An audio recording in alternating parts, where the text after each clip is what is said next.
Hello viewers, I am Fronica ma'am. Today I am going to discuss with you class 12 economics, Indian economic development chapter number 1, Indian economy on the eve of independence. ये जो chapter है Indian economy on the eve of independence, सबसे पहले आपको इसका meaning clear होना चाहिए। ये जो चैप्टर है जस्ट आपका देश जब आज़ाद हुआ था, ब्रिटिशर से जब हमारा देश आज़ाद हुआ था उस समय आपके देश की क्या हालत थी और ब्रिटिशर्स ने आपके देश के साथ क्या किया वो हम इस चैप्टर में पढ़ेंगे। ठीक है, तो आप सबको पता होगा कि ब्रिटिशर्स ने हमारे देश में 200 साल से भी ज़्यादा राज किया था और उन्होंने हमारे देश के जितने भी रिसोर्सेज हैं उनको एक्सप्लॉइट किया था, exploited Indian resources for their own interest. उन्होंने अपने फायदे के लिए हमारे देश का इस्तेमाल किया, हमारे देश के रिसोर्सेज का यूज किया। रिसोर्सेज मतलब संसाधन, हमारे देश के रिसोर्सेज को बहुत तरीके से एक्सप्लॉइट करा, बुरी तरीके से, and turn the prosperous nation into a backward and stagnant economy. और हमारे देश को एक बैकवर्ड मतलब पिछड़ा हुआ एंड स्टैग्नेंट इकोनॉमी बन गया, हमारा देश रुकी हुई इकोनॉमी बन गया। ये किसके कारण हुआ था? ब्रिटिशर्स के कारण हुआ था। आपको पता होगा स्टार्टिंग में जब ब्रिटिशर्स आए थे हमारे इंडिया में तो वो हमारे इंडिया को गुलाम करने के लिए नहीं आए थे, वो तो इंडिया में ट्रेड करने के लिए आए थे। जब उन्हें पता चला कि इंडिया के लोगों के पास इतना पैसा है, आपने सुना होगा किसी टाइम में इंडिया को सोने की चिड़िया कहा जाता था, बहुत सारे राजा महाराजा रहते थे यहाँ पे, तो वो हमारे देश में ब्रिटिशर्स ट्रेड करने के लिए आए थे। लेकिन धीरे धीरे जब उन्हें लगा कि उनका ट्रेड जब फैलने लगा तो उन्होंने हमें अपने देश, हमारी इंडिया को एज अ कॉलोनी कैप्चर करने लग गए वो, और उन्होंने हमें अपना गुलाम बना लिया।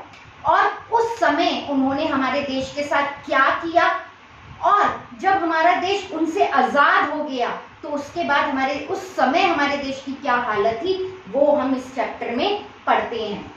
अब इस चैप्टर का पर्पस क्या था? ब्रिटिशर्स का क्या मोटिव था, वो इंडियन से क्या चाहते थे, क्या उनका पर्पस था? Reduce the country into a feeder economy for great Britain. वो चाहते थे कि इंडिया के लोगों से वो रॉ मटेरियल बनवाए। क्यों? क्योंकि आपको पता होगा उस समय ग्रेट ब्रिटेन में इंडस्ट्रियल रेवोल्यूशन आया हुआ था, इंडस्ट्रियल रेवोल्यूशन था और ब्रिटेन में बहुत सारी इंडस्ट्रीज डेवलप्ड हो रही थी। अब उनके लिए रॉ मटेरियल कहाँ से मिलेगा, वो रॉ मटेरियल कौन सप्लाई करेगा? तो उन्होंने इंडियंस को इसके लिए चुना और उनको फोर्स किया कि वो रॉ मटेरियल उगाए। इस वजह से ऑलरेडी हमारा देश बहुत एक प्रॉस्परस नेशन था और हैंडीक्राफ्ट का बिजनेस पूरे वर्ल्ड में मशहूर था इंडिया का। लेकिन उन्होंने, ब्रिटिशर्स ने अपने फायदे के लिए इंडियंस को फोर्स किया और उन्हें एज अ रॉ मटेरियल बनाने के लिए फोर्स किया, और जो एक्सपोर्ट होके ब्रिटेन जाता था। और क्यों जाता था? क्योंकि उसी समय वहाँ इंडस्ट्रियल रेवोल्यूशन आया था, बड़ी बड़ी इंडस्ट्रीज डेवलप्ड हो रही थी और उनको एज अ रॉ मटेरियल की जरूरत थी, और इंडिया से वो इंडिया की पब्लिक रॉ मटेरियल बनाती थी और उस रॉ मटेरियल को एक्सपोर्ट करके ब्रिटेन भेजा जाता था। और वो कौन करते थे? ब्रिटिशर्स करते थे, क्योंकि उस समय हम ब्रिटिशर्स के गुलाम थे, कॉलोनी थे हम, कॉलोनियल। ब्रिटिश गवर्नमेंट का वहां पर शासन था इंडिया में उस समय। देन अब हम इसमें हमारे मेजर डायमेंशंस हैं जो हम इस चैप्टर में पढ़ेंगे। First is low level of economic development. State of A sector is agriculture sector, state of M sector is manufacturing sector, foreign trade, infrastructure, occupational structure और डेमोग्राफिक कंडीशन के बारे में आप इस चैप्टर में पढ़ोगे जब ये जाके आपका पूरा चैप्टर फिनिश होगा, जब जाके ये पूरा chapter it's Indian economy on the eve of independence complete होता है। आज की क्लास में सिर्फ हम स्टार्टिंग के 2 टॉपिक्स को कवर करेंगे, that is low level of economic development and state of agriculture sector. अब आप ये सारी बातें, low level of economic development, low level of economic development का मतलब क्या होता है? सबसे पहले तो what is economic development? Economic development is equal to economic growth plus improvement in living standard of the people होता है। Again I am repeating, economic development is equal to economic growth plus improvement in the living standard of the people. अब यहाँ पे आपको नाम से ही पता चल रहा होगा, लो level of economic development. After independence, just हमारा देश ब्रिटिशर से जब आजाद हुआ था तो हमारे देश की इकोनॉमिक डेवलपमेंट बिल्कुल लो थी। क्यों?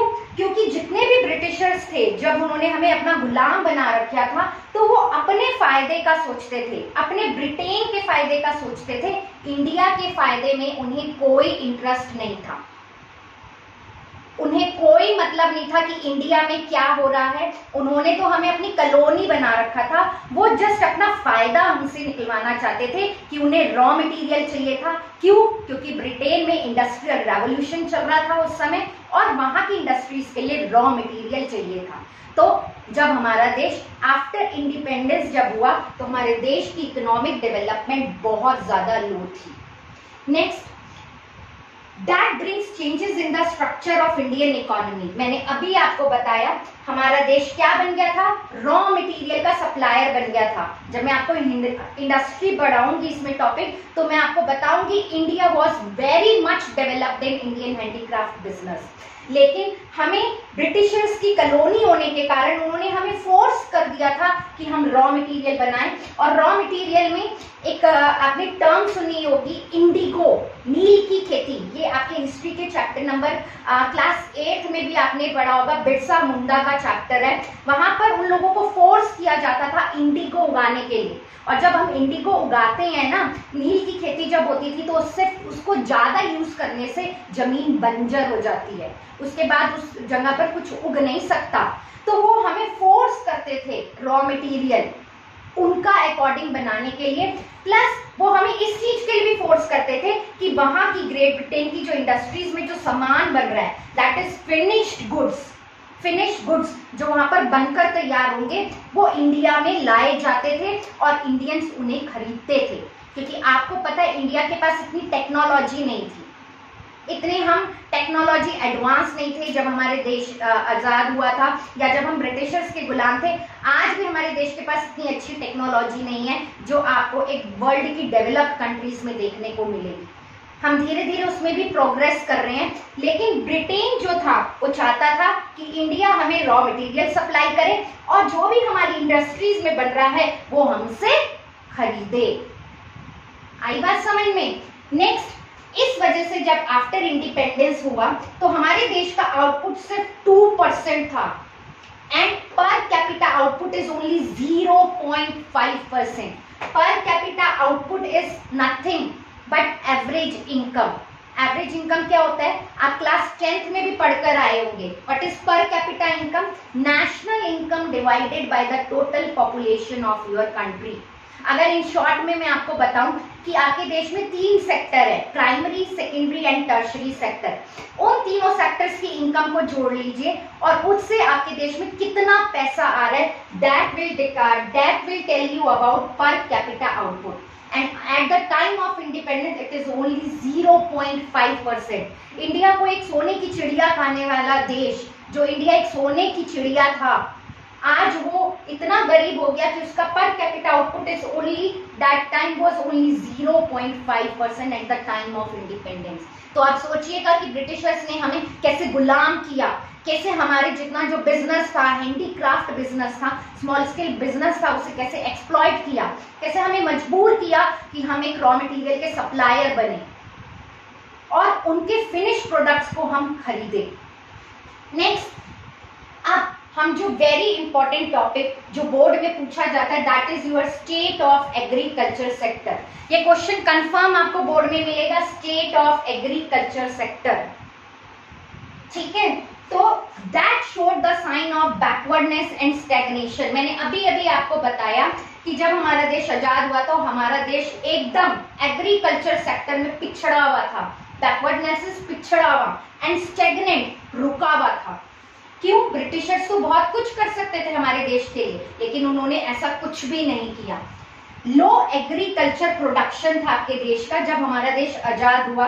Despite being the occupation of large section of the population, आपको पता होगा हमारे देश में एग्रीकल्चर सेक्टर में 85% पॉपुलेशन लगी हुई थी। Eight the time of independence, और जितनी भी पॉपुलेशन थी, जितना भी प्रोडक्शन हो रहा था, दैट वाज आल्सो बैकवर्ड, पिछड़ा हुआ था। उन्होंने, ब्रिटिशर्स ने कुछ हाई टेक्नोलॉजी का इस्तेमाल नहीं करा, ट्रैक्टर्स का यूज करना नहीं सिखाया, एग्रीकल्चर इक्विपमेंट्स का यूज करना नहीं सिखाया, उन्होंने हमारे देश में HYV सीड्स का यूज करना नहीं सिखाया, इंसेक्टिसाइड्स, पेस्टिसाइड, उन्होंने कोई मॉडर्न इनपुट्स नहीं सिखाए हमारे इंडियंस को, क्योंकि वो सिर्फ इंडिया को एक गुलाम बनाना चाहते थे, अपनी कॉलोनी बनाना चाहते थे, और उनका मेन मोटिव था कि हमें इंडिया से सिर्फ रॉ मटेरियल चाहिए। Next, at the time of independence, agricultural production was only 50.8 lakh tons. जब आपका देश आजाद हुआ था तो सिर्फ एग्रीकल्चर प्रोडक्शन 50.8 लाख टन्स था, और वो आपके देश के लोगों के लिए सफिशिएंट तक नहीं था। मतलब हमारे देश की पॉपुलेशन बहुत ज्यादा थी और जितना प्रोडक्शन हो रहा था वो बहुत कम था। हमारे देश में भूखमरी जैसी सिचुएशन हो गई थी। नेक्स्ट, एग्रीकल्चर प्रोडक्टिविटी वॉज लो। क्यों लो थी? प्रोडक्टिविटी का मतलब क्या होता है? उत्पादन जब आप करते हैं ना, किसी चीज को बनाते हैं, तो उसकी प्रोडक्टिविटी कैसे बढ़ती है? जब तक आप उसमें अच्छी चीजों का इस्तेमाल ना करें। आपके देश की पुअर इरिगेशन फैसिलिटीज थी। इरिगेशन फैसिलिटीज मतलब वाटर फैसिलिटीज। पर्शियन व्हील से काम होता था आपके देश में। आप सोचिए जब आपका देश आजाद हुआ तो क्या हालत थी आपके देश की। पर्शियन व्हील्स का इस्तेमाल होता था, ट्यूबवेल्स, जनरेटर्स, डैम्स, कोई सुविधा नहीं थी आपके देश में। प्लस HYV सीड्स नहीं थे, कमी थी, हाई यील्डिंग वैरायटी सीड्स थी। इंसेक्टिसाइड्स का यूज नहीं होता था, पेस्टिसाइड्स का यूज नहीं होता था, एग्रीकल्चर इक्विपमेंट्स का भी कोई इस्तेमाल नहीं होता था आपके देश में। Next, very important that question comes in board exam definitely, commercialization of agriculture sector। इस पे अलग से शॉर्ट नोट आता है, या MCQ में आएगा, या 3 मार्कर में आएगा, या पैसेज में आएगा, या लॉन्ग क्वेश्चन में आएगा, बट ये क्वेश्चन जरूर आएगा आपके पेपर में। That is commercialisation of agriculture sector. जब हम ब्रिटिशर्स के गुलाम थे तो ब्रिटिशर्स ने इंडियन लोगों को फोर्स कर दिया, एग्रीकल्चर सेक्टर के लोगों को फोर्स कर दिया कि you will have to produce cash crop. आपको कैश क्रॉप उगानी है, आपको फूड क्रॉप्स नहीं उगानी है। ये भी एक बहुत बड़ा रीजन था कि क्यों आपकी कंट्री का एग्रीकल्चर सेक्टर जो था वो स्टेगनेंट था और बैकवर्ड था। हमारी कंट्री के एग्रीकल्चर सेक्टर के लोगों को, या हमारी कंट्री में जब इंडस्ट्रीज तो ज्यादा थी नहीं।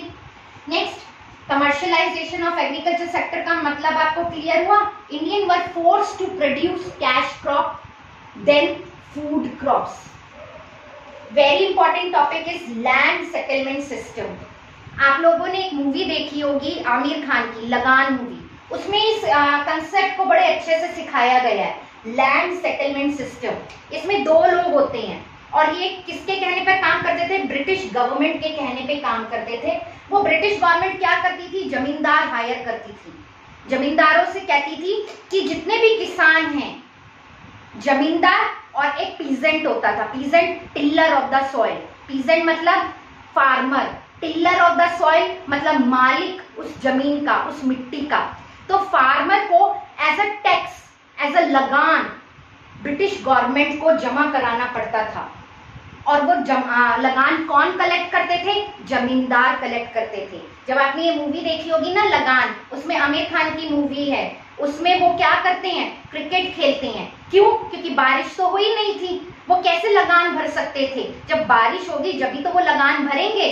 पहले वो अपने लिए तो खा लें, अपने लिए तो सामान बना लें, फिर ही तो वो ब्रिटिशर्स को लगान भरेंगे। तो इस पे वो निर्धारित थी मूवी। तो आपको पता चला होगा क्यों वो मूवी बनाई गई थी। That is land settlement system. किसानों को फोर्स किया जाता था कि वो टैक्स जो है उन्हें गवर्नमेंट को पे करना होता था, वो बीच में एक जमींदार को लेना होता था किसान से, फिर वो जमींदार उसे जाके ब्रिटिश गवर्नमेंट के अकाउंट में जमा करवाता था। तो उसको बोलते हैं लैंड सेटलमेंट सिस्टम। अब ये लैंड सेटलमेंट सिस्टम में ब्रिटिशर्स उनसे लगान तो ले लेते थे, लेकिन उनकी लैंड की इंप्रूवमेंट के लिए वो कुछ भी नहीं करते थे। लैंड इंप्रूवमेंट के लिए कि जमींदार कभी आकर उनकी जमीन पर ये नहीं देखते थे कि आपको किसी एग्रीकल्चर इनपुट की जरूरत है, क्या आपको ट्रैक्टर की जरूरत है? जब हम बुल्लक कार्ट्स का इस्तेमाल करके या बुल्लक मतलब गाय जो होती थी, आपने देखा होता बैल से हल जोत के हम फसलें करते थे। इतने ब्रिटिशर्स के पास इतनी एडवांस टेक्नोलॉजी होने के बावजूद भी उन्होंने इंडिया में कोई प्रोग्रेस नहीं करी। जब भी हमारे इंडियंस खेती बाड़ी करने के लिए बारिश पर निर्भर थे और आज भी हम खेती बाड़ी करने के लिए बारिश पर निर्भर हैं। और आप सोचिए आपके देश को आजाद हुए कितना समय हो चुका है। Next and the very important is huge growth in agriculture in depthness. अब टिलर ऑफ द सॉइल को लगान भरना होता था, actual owner of the soil that is farmer. अब बारिश तो हुई नहीं, बारिश तो हुई नहीं। जब बारिश नहीं होगी तो फसल कैसे उगेगी? फसल नहीं उगेगी तो वो लगान कैसे भरेंगे? तो वो जमींदार से क्या करते थे? मनी लेंडर से, जमींदार से उधारी पर पैसा लेते थे। और जब वो उधारी पर पैसा लेते थे, जब बारिश हो जाती थी, फसल उग जाती थी, तो वो उसको चुका पाते थे। लेकिन अगर किसी साल बारिश नहीं हुई तो वो उस कर्ज को भी चुका नहीं पाते थे, तो वो ऑटोमेटिकली इंडेप्टनेस में फंस गए थे। Debt trap. डेट ट्रैप का मतलब होता है कि जब आप किसी चीज को चुका ना पाओ, उसको हम बोलते हैं, that is economics term, debt trap की सिचुएशन होती है। आई बात समझ में? तो आज हम इतना ही पढ़ेंगे इस चैप्टर में। मैंने आपको लो level of economic development and state of agriculture sector तक कवर कर दिया है, और इसमें सबसे इंपॉर्टेंट टॉपिक है state of agriculture sector. But अगर आप बोर्ड के लिए तैयारी कर रहे हैं तो you will have to read whole chapter from NCERT book. आपको बोर्ड का पेपर हमेशा एनसीईआरटी बुक से आता है। मैंने हमेशा अपनी हर क्लास में बोला है, बोर्ड का पेपर एनसीईआरटी से आता है, किसी रेफरेंस बुक से नहीं आता, किसी गाइड से नहीं आता। सीबीएसई एनसीईआरटी को फॉलो करती है। तो प्लीज मैं आपको ये सजेस्ट करूंगी कि अगर आपको बोर्ड में अच्छे मार्क्स लेने हैं तो read only NCERT book. Okay, thank you. अगर आपको मेरी वीडियो अच्छी लगी हो तो प्लीज मेरी वीडियो को शेयर, लाइक एंड सब्सक्राइब जरूर करें। Thank you. Stay home, stay safe.